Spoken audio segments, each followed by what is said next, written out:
Okay, guys, so you're welcome to another episode of the CineVersations podcast right here on GH Movie Freak TV. My name is Tonya Sankoma, and anytime I bring you the CineVersations, it means we are going to have some very, very interesting conversation with someone who is, quite knowledgeable about the film industry, either concerning the Ghanaian film industry, the African film industry, or the film industry worldwide in general.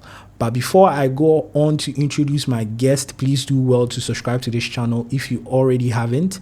And leave a comment in the comment section. Let us know what you think about this conversation. If you have any questions for my guest, please do well to leave them in the comment section. And most importantly, make sure you share this video so that as many more people could like this video, watch this video, and also subscribe to this channel. Let's just dive into the conversation. My guest today is Kobina de Graft-Johnson. My guy, what's up? Charlie, my guy, Dill, everything be cool, man. Thanks for having me. Yeah, thank you so much for making time to be on the show today. I know we've been wanting to do this for a while now, and I'm happy that I have you. Yeah, because I think what you are doing is amazing, and you have this voice that really sheds light on how we can, elevate, what we do in film. So it's great to be on the show. Right. I appreciate it.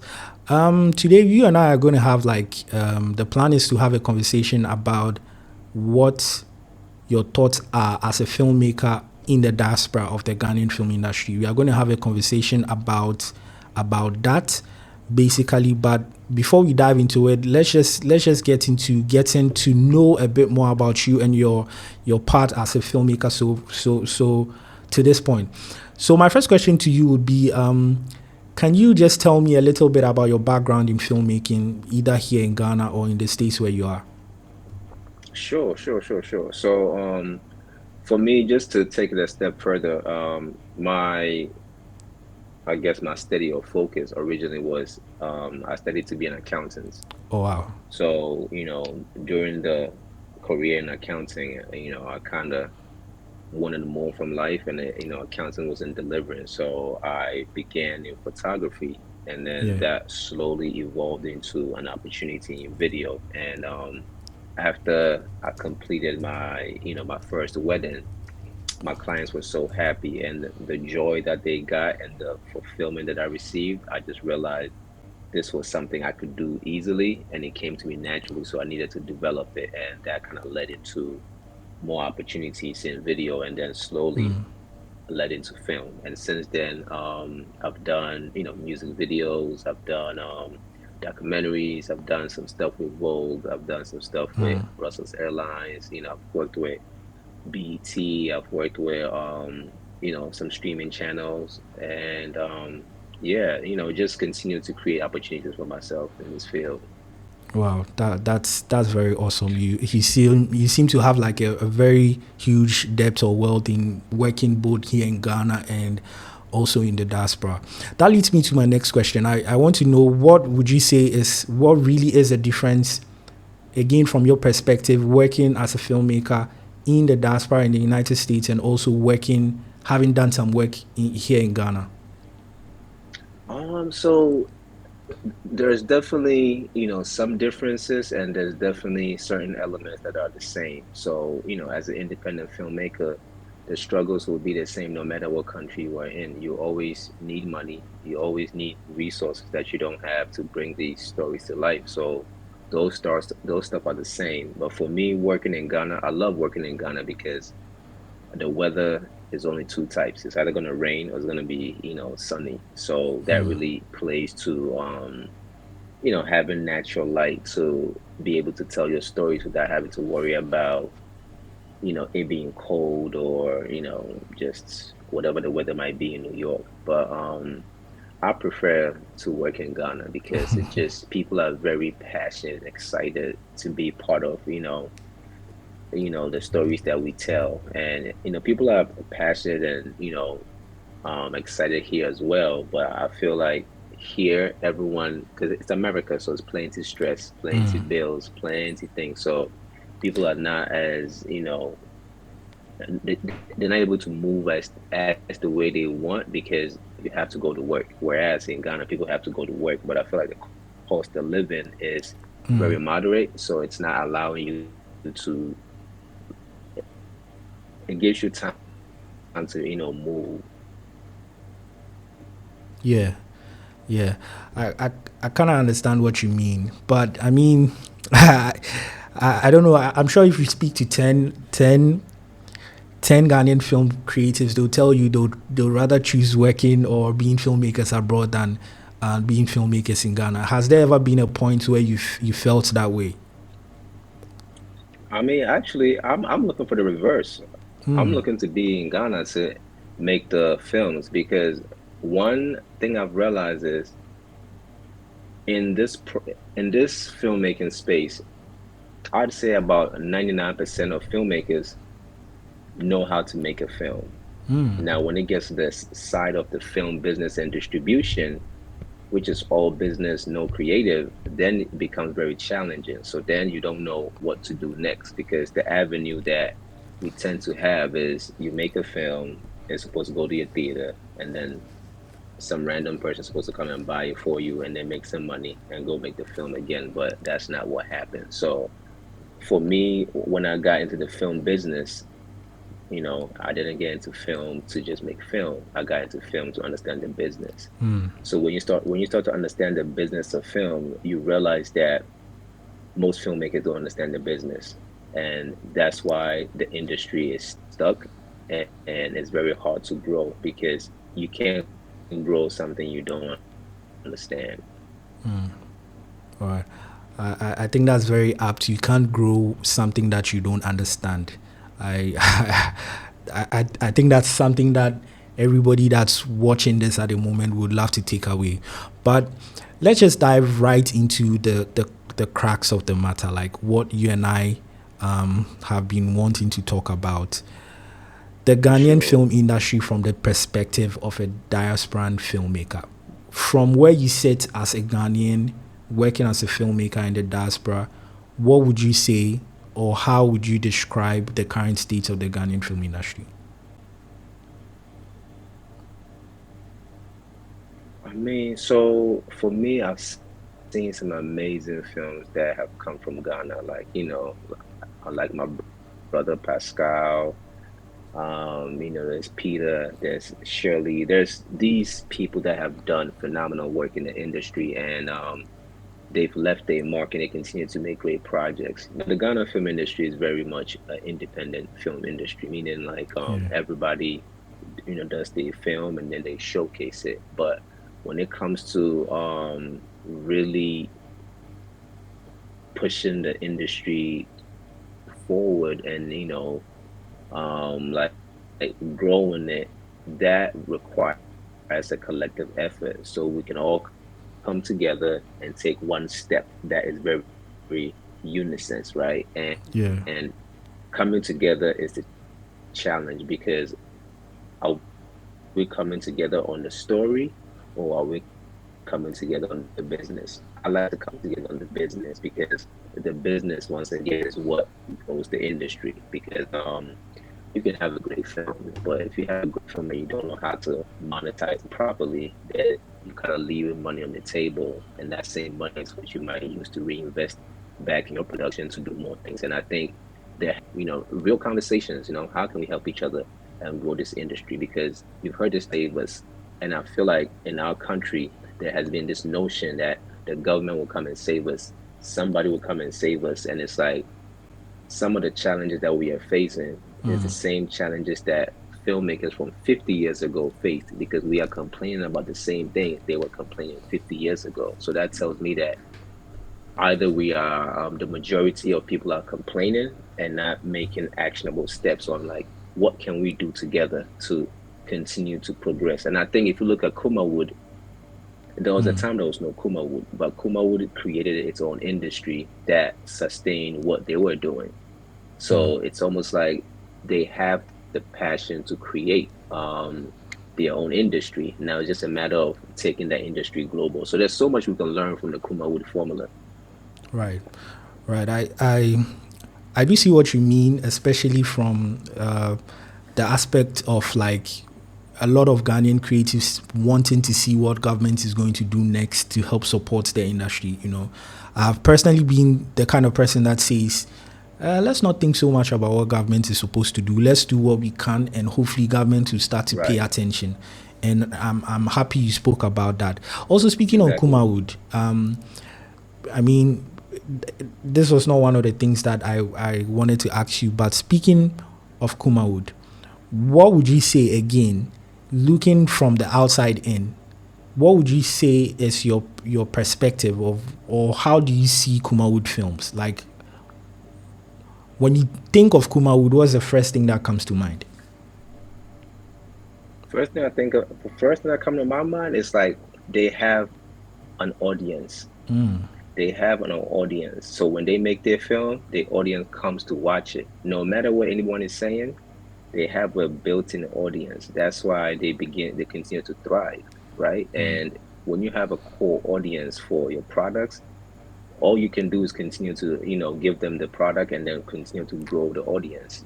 So, and the whole game, from what I've understood in the States, it's about your core audience. Like, who's your audience? Same way, when Shirley has a film, she has people that will come out for her.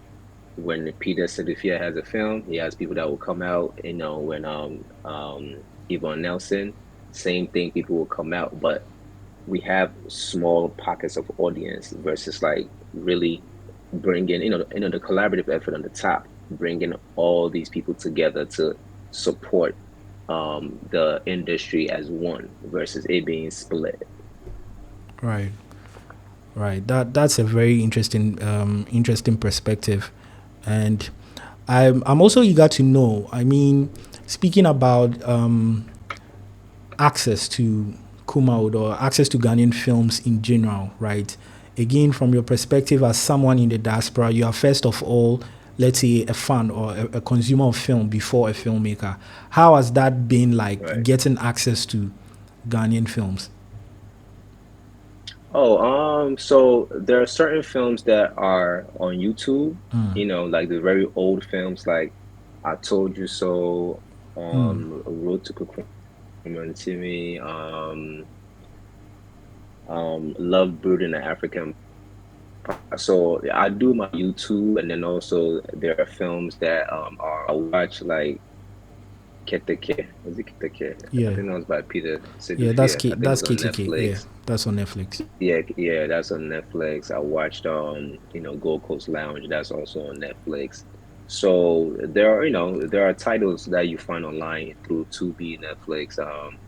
This movie that Chris Atto, I think he directed and starred Yeah, in, Nine. yeah, nine. That's also available on Apple, and I think Netflix, maybe Apple That's and that's Amazon, I Amazon. believe. Yeah, Amazon Prime. Yeah, Amazon. Yeah. So there's access to those films. I think for the global world, I think they want, as I call it, they want our wache. You know what I mean? They want our jollof. That's how local. They want our toza feet. They want our bengu. They want our kinky. That's how local they want our films to be. And I feel like we Right. miss the mark when we try to, give them fried rice or some spaghetti or some. It's not authentic to our locality. And I feel like once we embrace who we are in our identity as, Ghanaians, it will speak in our films as well. Because, for example, if you look at the music that did well from Ghana, like High Life, it's very unique to Ghana, and the global world enjoyed it as it is. We didn't try to create music that would they would enjoy.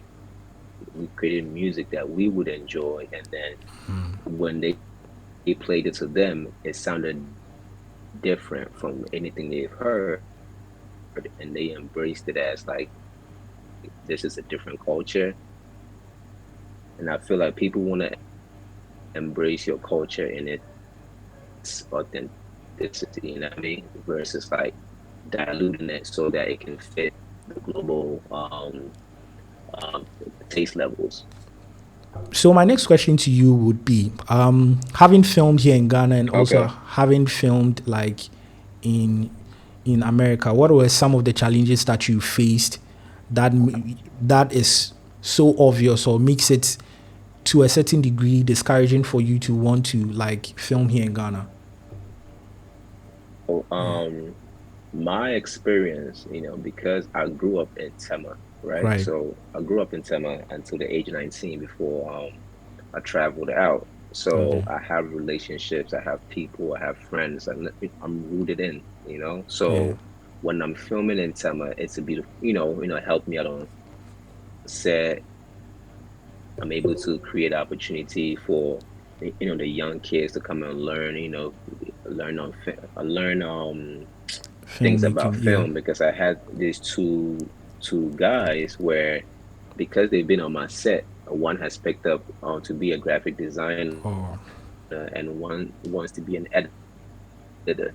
So it's remarkable that my influence is kind of creating a new avenue for them to be able to kind of like create a career in a space where if they haven't come across me, they wouldn't have even thought about.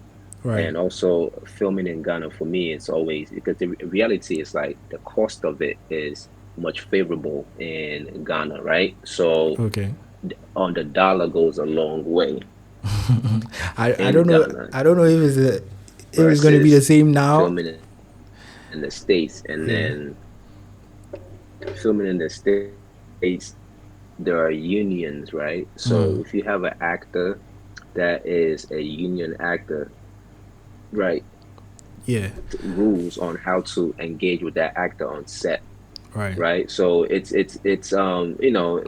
because it's structured, so you just have to follow certain guidelines. But as long as you follow the guidelines, you should be good. And the reality is production is always going to be stress, no matter where you at.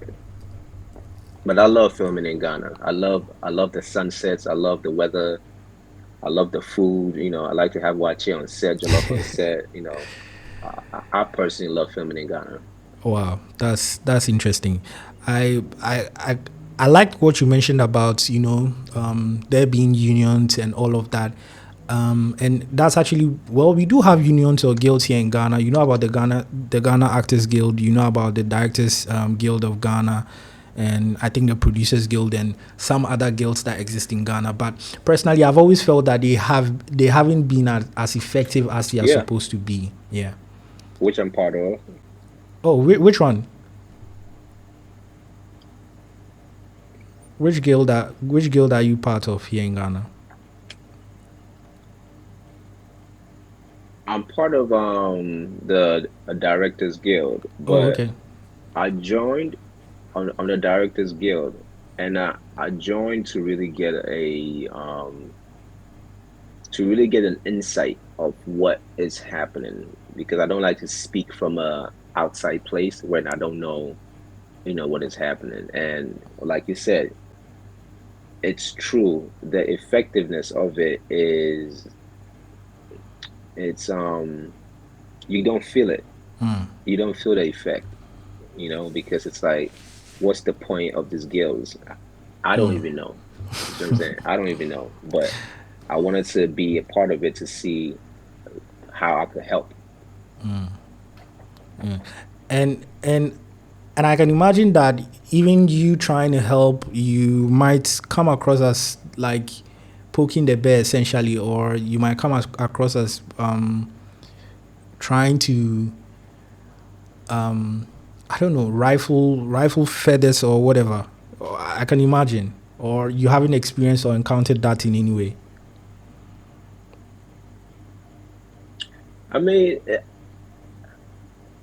yeah, yeah, yeah, yeah. I mean, one experience that I encountered that was very interesting was like in the group page, they'd be posting things that are not relevant to anything that having to do with film. During the election season, they were just posting the election stuff, and then there was this one guy that posted something about like like a film poster, and it was like, if you are in DC, you should support this. And I was like, so I had to tag him. I'm like, bro, it's not that deep, Charlie. It's really not that deep. Don't use it to create separation for art, because the art don't got nothing to do with yeah. So they posted it, and it was kind of like they just put too much emphasis on like political lines. So I had to really just tag him and say, hey, like, I, I don't know where you are leaning into or where you're going with this, but I think, this is just not the place for that, because it's just, I think we are too polarized with politics in Ghana. So in spaces where we're supposed to come together, we let our political affiliations keep us apart. And this business of film is, it's a together sport. It's literally like football, basketball. It's a together sport. But I think we come into it with the idea that me Kwango Fiduam. And as soon as I started film, I realized I had to switch my mindset from me Kwango Fiduam to who can I work with that shares the same vision as I have, so that we can continue to build a team as time goes on. Because sometimes it takes about 5, 7, 10 years before you find your team. But if you don't start, you would have missed out on people that you could have helped along the way, impacted along the way. They could have helped you along the way. And then now you are so far in, and you don't have any team. And now everything you have to do, if you have the money, great, then you can just pay everybody and call it a day. But if you don't have the money, which most independent filmmakers won't have, you don't have that which we'll call it, that nurtured relationship that you would call on people. Right. So I'm I can guess that I can imagine that a lot of the people in this directors group, film film directors union group that you were in are older folk, right? Or like older people that have been around the Ghanaian film industry for a while. And that sort of like draws my mind to something that filmmaker Pascalaka said recently on a show that I did my hot take to, where he was pointing out that actors from the golden age or the golden era of the Ghanaian film industry are part of, so more or less failed us and are part of the reason why we are struggling now. I'm sure you've seen that clip and yeah, you've seen it. I've seen that clip, and in regards to failed us, there are plenty of people fail us. Our parents have failed us. You know what I mean? Our plenty people failed us, and I think what we've learned is it's almost like we've accepted whatever we have as our reality, and we just don't know how to go beyond that reality as as a nation, because um the Ghana film industry is like very powerful in my eyes, and there's so much opportunity there if you're able to see it. Because if you, once again, if you're not looking for opportunity, you're not going to see it. So based on what he said, like um the old people that have been successful in the industry, and they not kind of like speaking up. I'll give you my example or my experience. When I was shooting King of Tema, I literally ran out of money, and we needed a couple of the actors for one more day, and these were the OG actors too. So I went to them and I was like, Charlie, this is what has happened, and I need you for a day, Charlie. My money out. And they were so graceful with me. They'd be like, Charlie, don't worry about it. Show up. And for me, that was them showing love, because they didn't have to. You know what I mean? They didn't have to. So I think as an actor, what you are used to is someone calls you, you do a job, and then you are done. As a producer, you have an idea, and then you put the pieces together, and then you create what you want to create. Then you go market it, sell it, do whatever you do for it. So for me, it's the producers that would forever run the industry. So you could be an actor, and if you have a producer's mindset, we can have these conversations about how we can get the industry going, because it's only the producer that really is going to push the industry forward. The actor will show up when you give him the opportunity to show up. And I think when you ask all the filmmakers, right, what should our next step be to grow the industry, you would get different variation of answers, but the answers should be very like one or two. We should all be saying different. Why are we all saying something different versus understanding that to grow the industry, we all need to have a shared vision, like a shared vision. And what is our shared vision? And that shared vision comes from us literally sitting in some room and having raw conversations. Not no conversation like, I'm buying for come do this, investor for come do this. No, you and me, what we they do.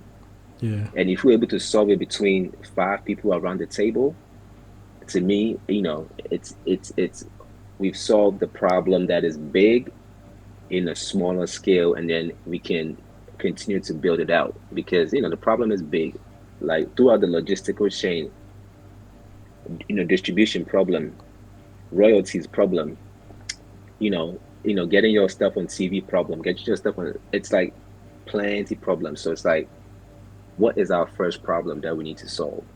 And Right. because that's unique. Nobody can be a Ghanaian more than a Ghanaian. You know what I mean? So I agree. telling those local stories and getting those local stories to the global market. Right. Right. Again, I mean, you gave a very loaded response to this, and I actually like what you said, that the conversation has to happen. Like, the conversations do have to happen, where we are not necessarily talking about what government is going to do or what government is supposed to do or who is investing what, but generally coming to some form of understanding that the work must go on regardless. And Yeah, yeah, and yeah. And then the thing is, I've come to realize we are doing the work, but there's cost 90 work, which is still work, right? And then there is work which will create a difference, which will be like the next stepping stone, right? So let me give an example. Like this lady, she's the new Netflix Africa content head. Her name is Dorothy Getuba. okay. And what she said was very interesting. I love what she said. She said their focus is looking for local African hits. They're not looking for African hits that are going to be global. So that's their strategy, local first. Yeah. And for me, that's been something I've been saying to all my filmmaker friends. Like, look, man, we need to do our local films in Pigeon and Fancy and Tree. That's been my thing all the time. So to see that tells me that they want to be able to build audiences from the locality, and then if the local people are talking about it, then it's easy to take it like to global, because it's like, look, this is the number one film in Ghana and all the Ghanaians love it, and this is why you should watch it as well. But I'm always interested in that conversation. Like, how then do we achieve that number one film? How then do we achieve that number one film in Ghana? Okay, so like I said, we have to give the people watch it towards Zafi and Jollof. Like, You have to give the people what watch we it like to to eat. Zafi and Jollof. Okay. And I feel like a lot of our stories that we have, because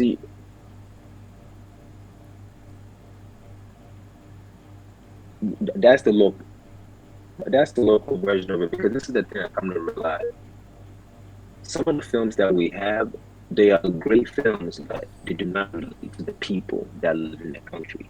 You know what I mean? Like, when you watch that film, you don't feel like you saw yourself in that film. You don't feel like you can relate to that character. It was a great film, but you don't feel like you can relate to that character and, all of a sudden start calling some of your friends, oh, this person, they remind me of this character. Okay, science. The same thing happened with music.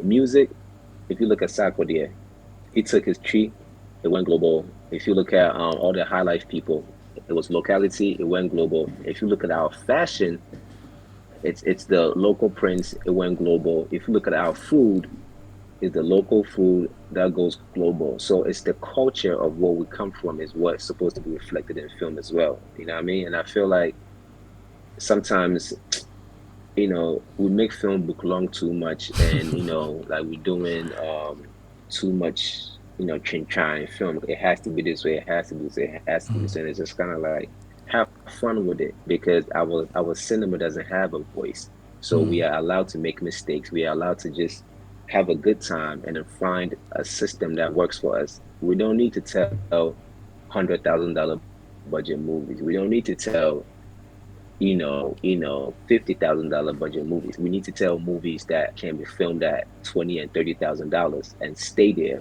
because it's easy to make a profit at $20,000 versus try to make a movie at $100,000.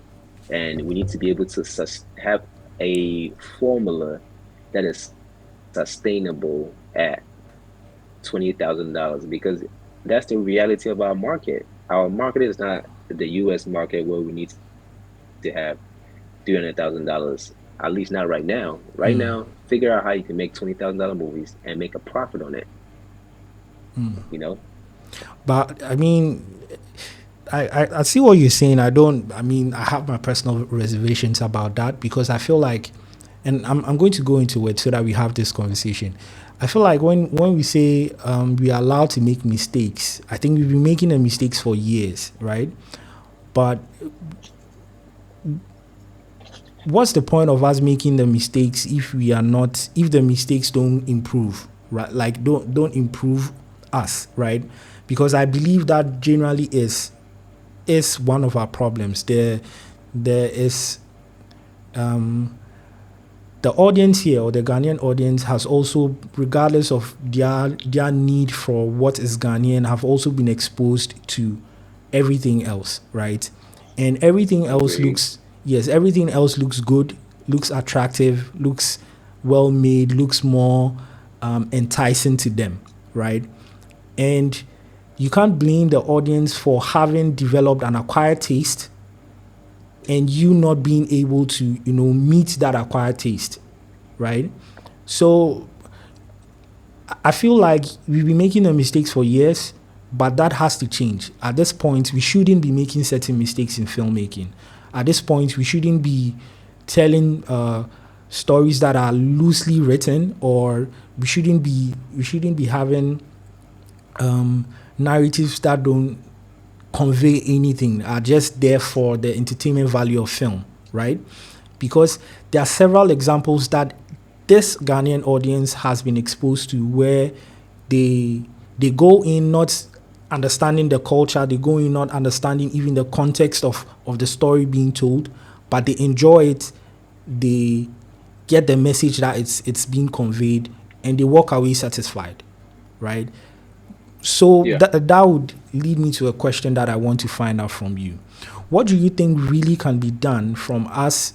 You've talked about a bit more about selling, awachi to our people, or selling, but I'm also interested in what really can be done, again, from our perspective, to sort of make our films more appealing to the rest of the world. And I say this with a bit of a bit of respect to some of our audience, because they will say we don't need to sell our films to the rest of the world. But I believe that we do need to sell our films to the rest of the world. And when I say the rest of the world, it includes people like you, Ghanaians like you in the diaspora, right? Who have already, that acquired taste that I'm talking about for the Ghanaian filmmakers, have it 10 times more and over. What do we have to do to be able to attract that audience as well? Okay, so once again, I'll come back to my analogy of the wache, jollof, and tozafi, and fufu and all that, because what I come to realize is like the we have a niche market, and the niche market is for me. For me, I was born in Ghana, so I know my culture. I don't know African American culture to a certain level to tell stories in it. So if I tell a story, it's definitely going to be based in what I know, Yeah. and then everything surrounding it, which would be the communities that exist in America. The Spanish people, the white people, the whoever. So what I've come to realize is like we when it comes to film, like there's this feeling of wanting to keep everything like in English. But one thing I realize is even for me, I express myself better in local language. And I can't I could express myself well in English, but with local language, there's nuances to it. There's like that, there's the way we move as Ghanaian, and I think those elements that we overlook is what makes us stand out. Because I've watched a lot of Italian movies, and the whole movie's in Italian, and the way they talk, you just be into it, and it has subtitles. I watched Yeah. a show from Swedish or whatever they're speaking, Yeah. and it was very entertaining because you get to see emotions, and the emotions they come out much better in the language that you are masterful in. Yeah. So our stories, I'm telling you, some of the writers, they do too much book long stories. They create scenarios that don't exist in reality. You know what I mean? Like it just don't exist. So it misses the audience. And the I guess the founder of Amazon said this thing. He said they are obsessed with their customer, meaning they are always, where my light go? They are always trying to figure out how they can make the service better for the audience. And I feel Right. like for the for the filmmakers in Ghana and probably other countries, we haven't taken our time to understand the Ghanaian our audience beyond what we think. Because I always ask random people, Charlie, what kind of stuff you want to see on TV? And then one guy was like, watching like a serious movie, and then there will be some joke, Yeah. everything will be some joke here and there, Yeah. joke here and there. And he's like, he's not expecting the character to be jokey because he's supposed to play a serious thing. So they are seeing through it. So for me, it's almost like let's have the people that enjoy film, and let's have a conference as the audience and ask them really what kind of stuff do you like to watch, or what stuff has resonated with you. It's like audience insights. Yeah. And I don't know the company that does audience insight, but I'm very focused on my audience, knowing who I'm speaking to, knowing what they're going through, knowing what excites them. And then once you're able to figure that, you just bring a story that you love that connects that audience versus I come in and I pick a story that I want to tell, but I don't understand my audience. And when I make a film and they don't watch it, I'm disconnected. So for me, I've always been interested in the business of film, the things that go beyond the creation. It's like understand your audience. What is your audience looking for? What are they going through? What will resonate with them with your story? And I have a lot of writer friends in Ghana where they write the stories they want to write. I I'll give you an example. I told one of my friends, his name is Nikolai Williams. He just completed his movies on Showmax. Shout out to him. It's called Kwame's Gambit. Okay. And I was like, I would love to tell a story about the watches seller. I think she died, and Muhammad said something about her. Like I forget the name, but she was very popular. Some Is watches it seller be. is it antimony? Yes, Antimony. Yeah. And for me, that is a story that it's around us. How did she start? What her challenges? Like, what was her hero story? You know what I mean? Like simple stories like that, you'd be surprised that people will get to know more about this watch seller, how she got her start, and how she became popular to the point that even the president knows her. For me, that's a story I want to know and I want to watch versus some juju story be or something be that is just like, like everybody eats watch it, so everybody can relate to that story. But then again, someone could also argue that that juju story is a Ghanaian story because it is the way of life for our people. People are actually doing juju things to people on a daily basis here in Ghana. It is, but when you look at it, it's not that many people doing juju, Charlie. It's not that many people. Okay. It might be highlighted, but it's not that many people. But I know every morning, a lot of even the juju person is eating wache. You know what I'm saying?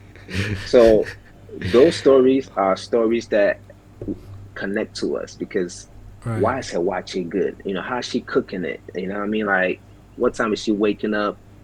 Is she saying a prayer? To me, those local stories are stories that can get conversations going about entrepreneurship because she was an entrepreneur, not to go sideways, but the stories have to be simple. We don't need big Game of Thrones stories or we just need stories that relate to our lifestyle. Yeah, for me, I've always said that I think when it comes to filmmaking, you can take any story and it depends on how you tell it. That brings value to it, right? It could be, this conversation we are having or this interaction we are having could be a story on its own, depending on how someone tells it and gets it engaging for people to be interested in, right? So yeah, I think you're absolutely right that there's a lot of stories that we can tell other than what has become basic or what has become standard, particularly again in stories that will be told in a language that it's more comfortable for the actors, because I think it starts there. Personally, as a film critic, anytime I see an actor struggling with what they have to say, it ruins the performance for me. You see that sense? Yes, really they move like, bro. Yeah, you sound like you're reading off the lines. You know what I mean? Yeah, and I guess that answers the question I asked. I think once we have films that are like authentic enough and are able to are well told, it does attract or it does become appealing for Ghanaians in the diaspora. Yes, because I'll tell you this, there's a whole new generation that they can understand the local language, but they can't speak it. So now that person is now represented in film because it's almost like literally like a whole generation. They are Ghanaian, but they can understand it, but they can't speak it. So a story that places them in the center with someone trying to connect with their culture, trying to adapt to a whole new society, whatever it is, it would be very relatable to those guys. And for me, the reason why I love Ghana films is like nobody's doing it, and it's an opportunity for me to establish ourselves as the number one producer of Ghanaian diaspora content in the world because we still eat jollof here. We still eat fufu for here. We still eat tozapi for here. So wherever you take a Ghanaian, he would take his culture. So when it comes to our art, it shouldn't change because we're trying to appeal to them. We have to appeal to our locality. And when they talk about it, the world will listen like, hey, why Ghana people they talk about this King of Tema thing? Right. Let me go and see. And then they be like, oh, I understand it, why they're talking about it. Speaking on King of Tema, tell me a bit about. Let's talk a bit about King of Tema. Like for people that don't know who are watching this, let's talk a bit about King of Tema because that's on your shirt. And I think I've done two, maybe one or two publications on King of Tema, which I would share in the link of this video as well, so people could go and read about what is King of Tema, what is it really about. So King of Tema is our first feature film from Anibok Studios, and Okay.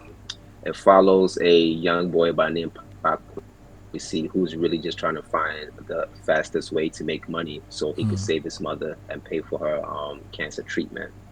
So originally the project started out as a series.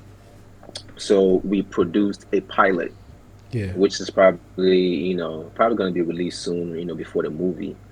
So after we Okay. did the pilot, I just realized that, it's self-funded and it wasn't going to be sustainable for me to create the whole series. So rather than do episode 2, we went and made a movie. Okay. So we produced that movie last year in September and October, and right now we are in the post-production, very close to the end of it to have that movie ready, and it should be coming out like in theaters like in the fourth quarter this year. We're definitely gonna have you know, something in Tema, something in Accra, something in the States, something in the London, and I'm excited about that film because I believe everything I've been saying about the industry, this film is going to resonate with the people of Tema because for me, it was made for people of Tema, but the story resonates because it has themes of betrayal, love, jealousy, it's just brotherhood. So these themes are very relatable anywhere you go. But I definitely wanted it to I wanted it to be very local as possible. So I believe it's maybe more than 80% the local language. In between Pidgin, Fanti, Tree, some Hausa, some Ga. It's very well balanced so that it feels like, Charlie, you are watching a local movie. No English plenty because it doesn't. I'm not a big fan of English for local Ghana films personally. Right. Right. That's interesting. Okay. So, Yeah, yeah, it's dope. It's dope, and right. I can't wait. And I'll say this here. You know how like in our industry when we do like theater release, nobody shows their numbers. Yeah.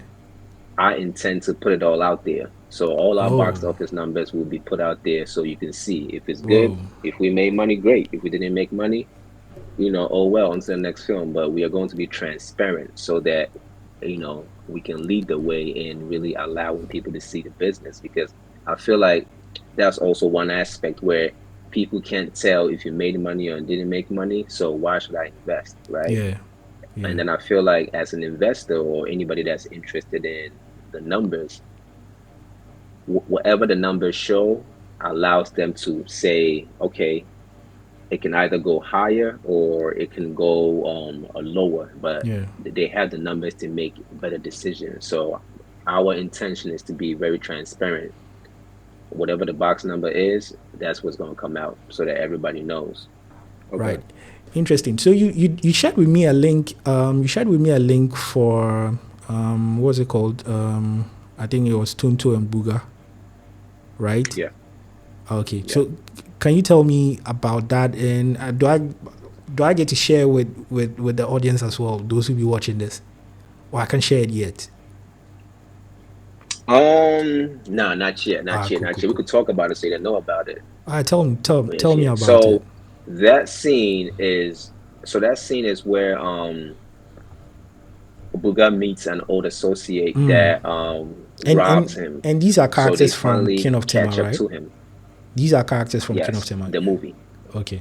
Yes, yes, the movie. That scene is picked up from the movie, and they finally catch up to him, and then Buga feels betrayed by Tonto's actions, and they kind of like reminisce over the past that they had, and then he put Buga in a position where he has to do what he has to do to really kind of like it's the streets, man. When you do certain things, it comes with consequences. So they have their dialogue. The other members try to find a better way to resolve the situation, but Buga is in a place where he feels very disrespected, and he has to set the tone. So he goes at he goes ahead. Okay. Can Yeah. you hear me? Yeah, I think I can hear you. Oh, this is actually better than the airport. Oh, Charlie. It's all good. But yeah, so that's what happens in that scene. And it's one of my favorite scenes because like the setup, the tree, the the positioning of everyone, it was just really beautiful, man. I love that scene a lot. I want to hear your feedback though. I want to hear how you felt. Yeah, I actually did really enjoy it. I mean, initially I thought that was like when you sent me the clip, I thought that was like a short film for something different that you're working on. Okay. Yeah, but I actually did enjoy it. I think it was well shot. I like the lighting, especially with the play of the moon. Yeah, Right. that opening shot of it for the link that you sent to me, I think that was well done. But I don't know if I should tell you this, but I've seen the, should I call it the first episode or the pilot for King of Tema? Yes, yes, yes, yes. I've seen it. Yeah, so you've seen the pilot. You Yeah, have seen the pilot. yeah. You're not wondering how I But got. what we have You're not wondering how is I got to see it. I mean, Charlie, honestly, things be I don't really know. Cause you know what? There was a couple of screenings in Ghana, so maybe you saw it at the screens. But tell me how'd you see it? I actually got to see it as part of one of the festivals you submitted to. Oh, okay, okay, Yeah, okay. yeah, yeah. I got to Dope, see. That's why I got to dope. see that. Yeah, man. Like, and like I'm sure as you saw it, it was very local. It was very keeping my fancy up because Yeah, like I'm fancy and I think yeah, it's a great opportunity to express my culture and art as well. yeah. Okay. But that pilot episode was pilot, and then what we have created is like movies like yeah, it's crazy, man. It's crazy. Right. It's crazy. It's like we used a lot of dope locations, and it's kind of like there's so many locations in Tema. Yeah. So I can't wait to do part two, Charlie. Okay, so there you have it. You just enjoyed and witnessed another very interesting and informative conversation right here on the CineVersations podcast on GH Movie Freak TV. I would entreat you to subscribe to this channel if you already haven't. Like I already said, if you have any questions for my guest or you have any questions for Kobna, he will be in the comment section as well. So please do well to leave your comments or your questions in the comment section in case you want to collaborate with him, in case you want to partner with him or anything of that sort. Please do well. And most importantly, share this video so that as many people can, get to watch this and also subscribe to this channel. Like always, my name is Tonya Sankoma. And if anybody asks you why we do this, just tell them we do this for the love of film.